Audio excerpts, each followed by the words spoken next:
새벽을 깨우시고 새벽의 은혜를 더하시는 주님 감사합니다. 때로 우리의 육신이 지치고 피곤하여 잠에서 깨지 못할 때 있습니다.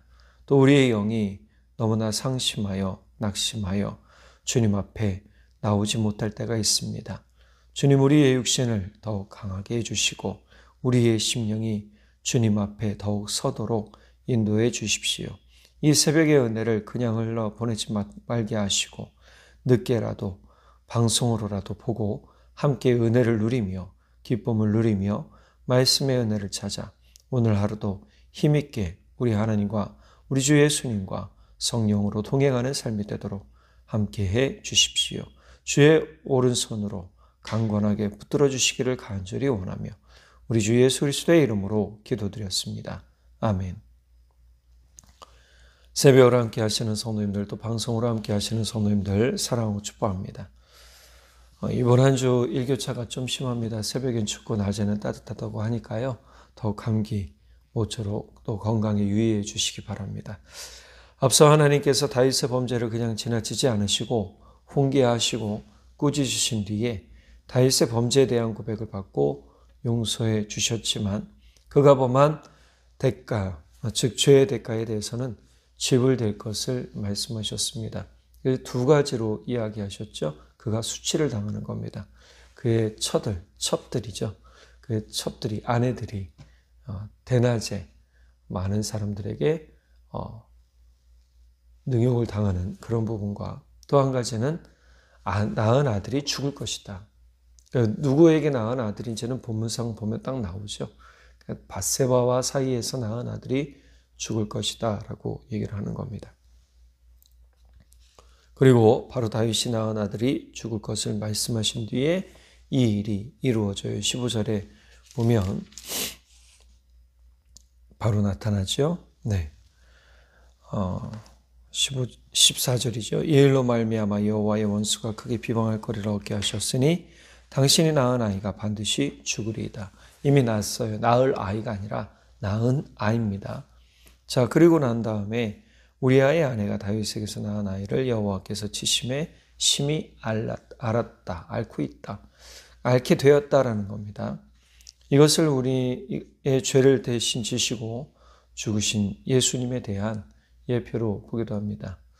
다윗의 죄 때문에 어린 아이가 죽게 되었죠.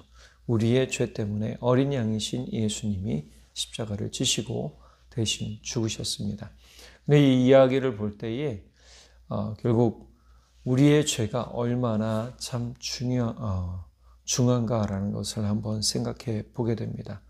왜냐하면 죄의 대가는 반드시 받게 된다라는 것을 생각해 볼 때, 우리가 주님 앞에서 항상 회개하고 살아야 되겠구나. 주님이 우리를 보시지 않는 것이 아니라 보시는데 지금은 참으시고 기다리는 것이다라는 것을 깨닫게 됩니다. 이처럼 다윗은요, 자신의 죄로 인해서 자신의 아들이 죽어야 하는 아주 마음 아픈 결과를 맞이하게 되죠. 그 아들이 죽기 전에 다윗이 한 이 일이 무엇인지가 오늘 읽은 본문에 나옵니다. 다윗은 그 아이를 위해서 뭐합니까? 16절에 하나님께 간구하되 금식하고 안에 들어가서 밤새도록 땅에 엎드렸다. 그러니까 기도하는 방에 들어가서, 기도하는 곳에 들어가서 밤새도록 금식하며 기도했다. 그러니까 17절에는 어느 정도냐면 늙은 신하들이 그 곁에 서서 다윗을 땅에 일으키려고 했지만 왕이 듣지 않고 그들과 더불어 먹지도 아니했다. 그들이라는 건 신하들이죠. 또 옆에서 같이 함께하는 사람들이죠. 그들과 먹지도 아니했다라고 얘기를 합니다. 자, 그리고 난 다음에 어떤 일이 일어나느냐. 다윗이 죽게 돼요. 7일 만에 다윗의 아들이 죽게 되죠. 18절에 보면 다윗의 상심이 얼마나 컸을지에 대해서 신하들이 걱정하는 이야기가 나와요. 18절 중반절, 다윗의 신하들이 아이가 죽은 것을 왕에게 아뢰기를 두려워하니 이는 그들이 말하기를 아이가 살았을 때에 우리가 그에게 말하여도 왕이 그의 말을 듣지 아니하셨나니 어떻게 그 아이가 죽은 것을 그에게 아뢰 수 있으랴. 왕이 상심하시리로다. 그러니까 얼마나 이뻐했고 사랑했는지를 보여주는 대목이기도 해요. 특별히 우리 그렇잖아요. 사랑을 준 만큼 잃어버렸거나 또는 헤어지게 됐을 때 상심의 마음은 더욱 크게 되죠. 그런데 이 이야기를 할 때 다윗이 때마침 나와 있었어요. 19절에 신하들이 서로 수군거리는 것을 보고 그 아이가 죽은 줄을 다윗이 깨달았다. 그리고 나서 다윗이 질문하죠. 네, 아이가 죽었느냐? 신하들이 네, 죽었다라고 하니까 바로 어떻게 하느냐? 확 태도를 바꿔요. 막 죽었다고 해서 크게 울 것 같고 더 비통해하고 애통해할 것 같고 그럴 것 같잖아요. 그렇지 않아요. 다윗은 아이가 죽었다는 말에 바로 어떻게 하느냐? 일어나 몸을 씻고 기름을 바르고 의복을 갈아입고 여호와의 전에 들어가 경배하고 왕궁으로 돌아와서 명령하여 음식을 그 앞에 차리게 하고 먹었다. 다윗의 행동은 참 놀라웠습니다. 바로 땅에서 일어나 몸을 씻고 의복을 갈아입었다. 그리고 음식을 먹었다. 여호와의 전에 예배하고 음식을 먹었다. 이게 참 대단한 겁니다. 왜 그러냐 하면 대부분 상심을 하게 되면 이 상심 때문에 마음이 상하고 몸이 상하는 일이 참 많아요. 그러니까 마음이 상하고 몸이 상한다는 것은 결국 내가 그 무엇보다 더욱 귀하게 여겼다라는 얘기예요. 하나님보다. 하나님이 어떻게 보시면 다윗의 마음을 확인해 보셨으신 것일 수도 있겠죠. 물론 장례는 치렀을 겁니다. 그리고 놀라는 신하들이 왜 오시더니 죽은 후에는 일어나서 잡수시는가? 라고 다윗에게 물어요. 다윗이 이야기하죠. 아이가 살았을 때 내가 금식하고 온 것은 여호와께서 나를 불쌍히 여겨서 혹시 아이를 살려주실지도 모른다고 생각했기 때문이다. 그러나 이제는 아이가 죽었는데 내가 무엇 때문에 금식하겠는가? 내가 그를 다시 살릴 수 있겠는가? 언젠가 나는 그에게로 가겠지만 그는 나에게 영영 돌아오지 않는다. 즉 내가 죽으면 그에게로 가겠지만 그는 죽은 아이가 어떻게 나에게 돌아오겠는가라고 얘기를 하는 겁니다. 여기서 우리는 우리 삶에 교훈하시고 삶의 길을 알려주시는 하나님의 은혜를 깨달아야 합니다. 다윗은 혹시나 하는 마음으로 기도했다고 했습니다. 그러나 하나님의 결정은 돌이켜지지 않았습니다. 이것에 대해 다윗은 하나님께 분노하거나 원망하지 않습니다.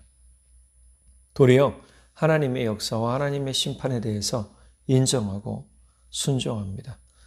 오늘 본문에 잠깐 읽었지만 의복을 입고 목욕하고 의복을 새로 갈아입고 어떻게 했다고요?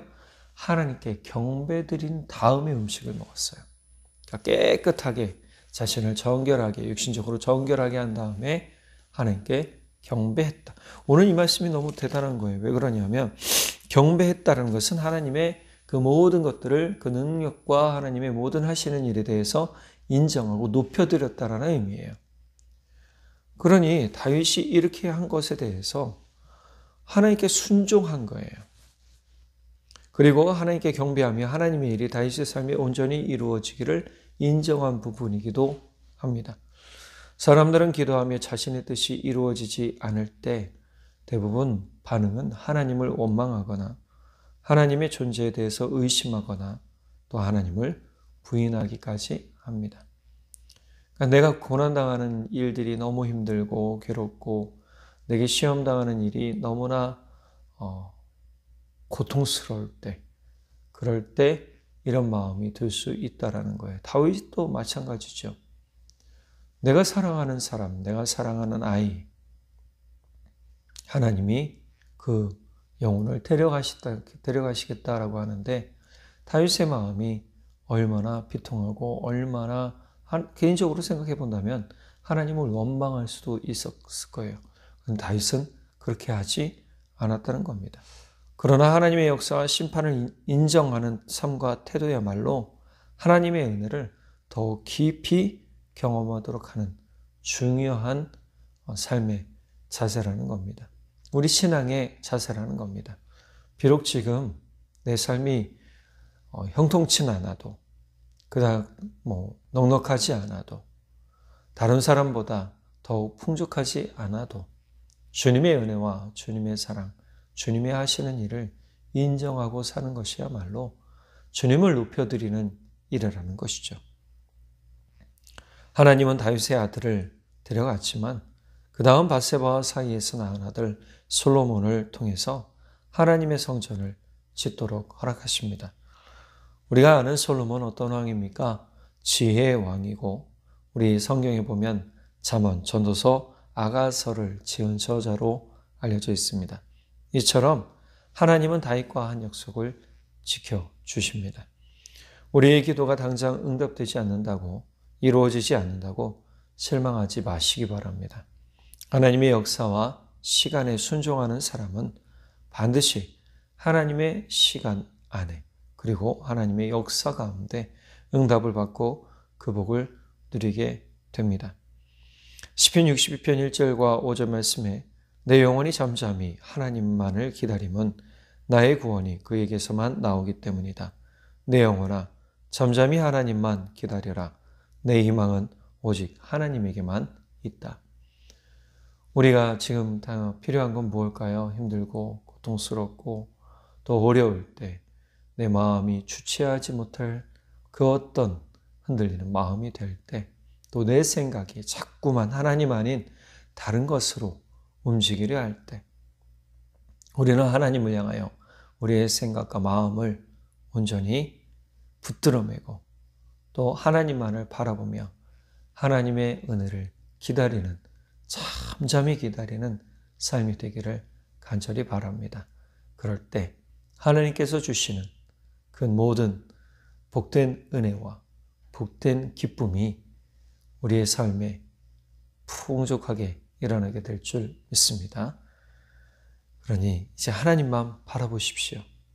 하나님의 역사와 시간을 인정하면서 심판하시는 하나님을 경배하고 경외하는 믿음의 삶을 사는 우리 모두가 되기를 간절히 바랍니다. 기도하겠습니다. 사랑의 하나님 아버지, 참 감사합니다. 오늘 들은 말씀을 가지고 우리가 함께 기도합니다. 잠잠히 하나님을 바라봅니다. 또 간절함으로 주님 앞에 부르짖기도 합니다. 그러나 주님, 가장 중요한 것은 우리가 하나님의 모든 시간과 역사와 약속을 믿고 의지하며 하나님을 신뢰함으로 나아가겠습니다. 비록 지금 우리의 삶이 넉넉하지 않아 때로는 힘들고 때로는 어렵고 때로는 위기 가운데 있다 할지라도 그것 때문에 하나님을 부인하거나 하나님을 의심하거나 하나님의 존재를 거부하는 일이 없도록 성령 하나님, 우리의 마음을 붙들어 주십시오.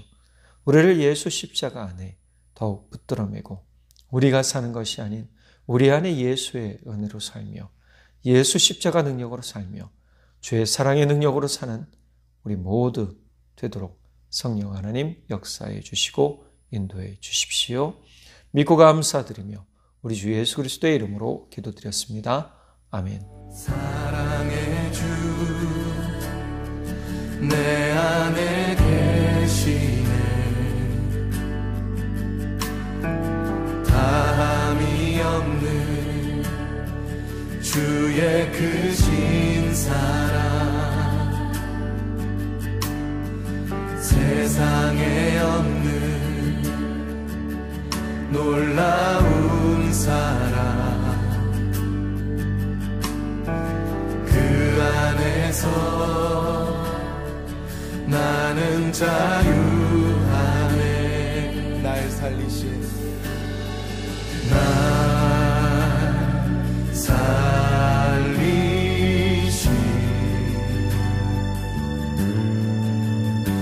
주는 내 전